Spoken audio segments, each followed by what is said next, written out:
Hi, Miss Phyllis here. I'm going to read you one of my favorite books, Arnie the Doughnut by Lori Keller. Arnie turned out to be just the kind of donut he hoped to be. Chocolate covered with bright colored candy sprinkles. Look at all my sprinkles. There must be 1,000,000 of them. He was made very early in the morning at the downtown bakery, home of the best donut around. Arnie was proud to be one of the best. He knew that people all over town made special trips to his bakery to buy donuts of their very own. As Arnie sat on the tray, which had just been placed in the donut case, he took a moment to reflect on the amazing things that had happened to him that morning. 1. Cut into rings. 2. Deep fried. 3. Cooled. 4. Iced. 5. Sprinkled. And 6. Named. Arnie looked around and saw all sorts of donuts sitting nearby. He tried to strike up a conversation with an apple fritter on the next tray over, but she didn't seem to want to talk. It is rather early. Maybe she's not a morning donut, Arnie supposed. It was 6 a.m. and the baker had just hung the open sign in the window. Arnie was fascinated as he watched customers stream into the bakery. One by one, donuts were chosen, placed in paper bags, and whisked away with their new owners. Some went by the dozen in giant boxes. "Goodbye," Arnie yelled to each donut. "Have a great trip." "This is so exciting. I wonder who will choose me." Just then, Arnie looked up and saw a man pointing right at him. "Moi?" Before he could say another word, he was pulled from the tray and placed in a paper bag of his very own. "Thank you, Mr. Bing. Have a nice day," Arnie heard the baker say to the man. "Mr. Bing, that's a fine name," Arnie decided. "I can hardly wait to meet him." The ride to Mr. Bing's apartment was a little bumpy. Arnie was so grateful for the soft napkin the baker had so thoughtfully placed underneath him in the bag. He had never ridden in a car and wished he could look out the window to see all the sights. But more than anything, he wished he could meet Mr. Bing. "Why does he keep me in this bag?" Arnie wondered. Finally, the car came to a stop and they were home. Mr. Bing carefully removed Arnie from his paper bag and placed him on a clean, shiny plate. "What a handsome plate," Arnie said to himself. "I'm not crazy about the design. I prefer a more modern look, but it's nothing a little paint can't fix." Mr. Bing gently lifted Arnie from his new plate. "Isn't that cute?" thought Arnie as he closed his eyes and smiled. "He wants to hold me." As Arnie relaxed in Mr. Bing's hand, he felt himself moving higher and higher away from the plate. When he opened his eyes to see where he was going, he discovered that he was headed straight for Mr. Bing's open mouth. "What are you doing?" shouted Arnie. Mr. Bing was stunned. He dropped Arnie back onto the plate. "I was going to eat you," he replied in shock. "Eat me?" Arnie shrieked, his sprinkles flying everywhere. "Why would you do a thing like that? Do you make a habit of eating all your house guests?" "No, of course not." "So why then did it suddenly occur to you to eat me?" Arnie demanded. "Well, because you're a donut, and that's what donuts are for, to eat." "Do you mean to tell me you've done this before?" "Yes, I eat a donut every day," Mr. Bing said sheepishly. Arnie froze. He felt sick. He felt frightened. He felt angry. He thought to himself for a moment, "I must put a stop to this right away. I'll call the bakery and warn the others, who's ever left, that is." Arnie knew that there was no time to waste and that he needed to be very sneaky in order to keep this plan from Mr. Bing. He turned to Mr. Bing and said in his sweetest voice, "Excuse me, sir, but I don't believe we've been properly introduced. My name is Arnie." Hello? Arnie? Mr. Bing stammered. "I'm Mr. Bing. It's, nice to meet you. Mr. Bing, would you be a dear and allow me to use your telephone?" Arnie asked extra politely. "Oh, well, okay," said Mr. Bing, and he handed Arnie the phone. As quickly as he could, Arnie dialed the number of the bakery. The baker answered the phone. "Downtown Bakery, home of the best—" "Mr. Baker, man!" Arnie frantically whispered. "This is Arnie the Doughnut. Do you remember me?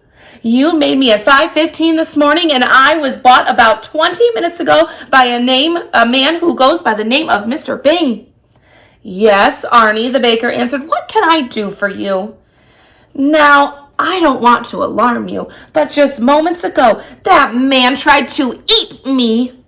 And not only that, he claims to have eaten hundreds of us. I'm going to make a run for it, but I wanted to warn you so that if you see him coming into the bakery again, you can stop him." "Oh my, Arnie, I thought you understood. That's why I make donuts, for people to eat." "I can't believe it," Arnie gasped. "Are the other donuts aware of this arrangement?" "Well, I think so," the baker said. "Let me ask them to make sure." The baker yelled to the other donuts, "Do you donuts know that you're going to be eaten?" "Yes, we know," the donuts shouted back. "We're delicious." "Did you hear that, Arnie?" the baker asked. Arnie was crushed. The phone dropped from his hand. He'd heard all that he needed to hear. Arnie forgot all about his plan to escape. He collapsed back onto the plate, glanced up at Mr. Bing, and muttered, "All right then, let's get this over with. Go ahead and eat me." Mr. Bing gazed down at Arnie. "I'm not going to eat you, Arnie," he said reassuringly. "I just wouldn't feel right about it." "Really?" Arnie said with a huge sigh of relief. "Oh, well, I'm glad to see that you've come to your senses. But since I'm not going to eat you," Mr. Bing continued, "I'll have to figure out something else to do with you. I did pay good money for you, and I don't want to be wasteful." "Of course not," Arnie agreed. "What we need to do is each make a list of things I can do with you instead of eating you. Between the two of us, I know we'll come up with something." "Good plan, Mr. Bing," Arnie said. "This will be a breeze. I bet I'm good at a lot of stuff." They both feverishly wrote down their ideas. When they were finished, Mr. Bing asked, "Would you like to read yours first?" "Sure thing, Mr. Bing," Arnie answered. "Things Mr. Bing can do with me instead of eating me." "Do you need a ballroom dance partner?" "No, I don't dance." "You could use a personal fitness trainer." "I get too sweaty." "How about a portrait painter?" "Oh, heavens, no." "Would you like me to entertain at your parties?" "I don't like throwing parties." "I could be your chauffeur." "But you can't see over the steering wheel." "I'd make a great bodyguard." "Who could you protect me from? A cookie?" "Alrighty, Mr. Bing, let's hear what you came up with." "Okie dokie," he replied. "I just know you'll like some of these. Things I can do with Arnie instead of eating him. I could use him as a pincushion." "Ouch! Too painful." "How about an air freshener for my car?" "How about not?" "Would you like to be a picture frame?" "I don't imagine so." "I need a new bowling ball." "Well, don't look at me." "You'd make a fine paperweight." "Boring." "Then what about a doorstop?" "Try again." But there was nothing else on Mr. Bing's list. They were both completely out of ideas. Arnie and Mr. Bing were exhausted. They felt terribly disappointed. After a few minutes of awkward silence, Mr. Bing finally spoke. "I'm sorry, Arnie, but it's clear that we can't agree on anything for you to do around here. This is difficult for me to say, but I think it would be best if you found another home." I know, said Arnie, fighting back the tears. I'll just be on my way then. Is it all right if I keep this napkin to pack all my loose sprinkles in? Of course, Mr. Bing said sadly. As soon as I get a job, I'll pay you back the money you spent on me. That's not necessary, Arnie. Arnie shook Mr. Bing's hand and thanked him for his kindness. Mr. Bing opened the door, and as Arnie left, he paused and said, I guess donuts really are only good for eating, aren't they? They both waved goodbye, and Arnie was gone. Mr. Bing stood at the window and watched as Arnie walked away. He walked past the flower beds, the mailboxes, and the apartment manager's office. He passed the tennis court, the swimming pool, and the clubhouse. But when Arnie reached the No Dogs Allowed sign at the end of the driveway, Mr. Bing suddenly came up with a new idea. Arnie! Arnie! Wait up! Yelled Mr. Bing as he ran after him. Arnie turned back and stopped. When Mr. Bing caught up with him, he was out of breath. I can't believe I didn't think of this earlier, Mr. Bing panted. Arnie, I've always wanted a dog and could never have one because they're not allowed here. But there's no sign that says no donuts allowed.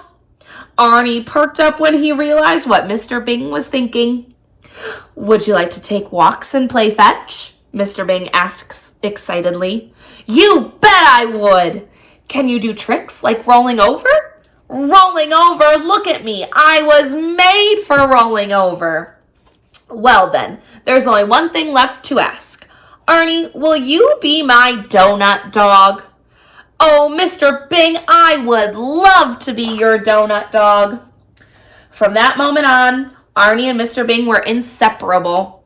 Arnie liked being a donut dog even better than he liked being a donut. He went through a short phase of chewing on furniture and barking at the mailman, but after a crash course in obedience school, he graduated first in his class. Everywhere the two of them went, people would stop to pet Arnie. No one had ever seen a donut dog before. Arnie and Mr. Bing had so much fun together. Arnie was the best pet Mr. Bing could ever have hoped for, and Mr. Bing was Arnie's best friend. The end. Hope you enjoyed it as much as I do.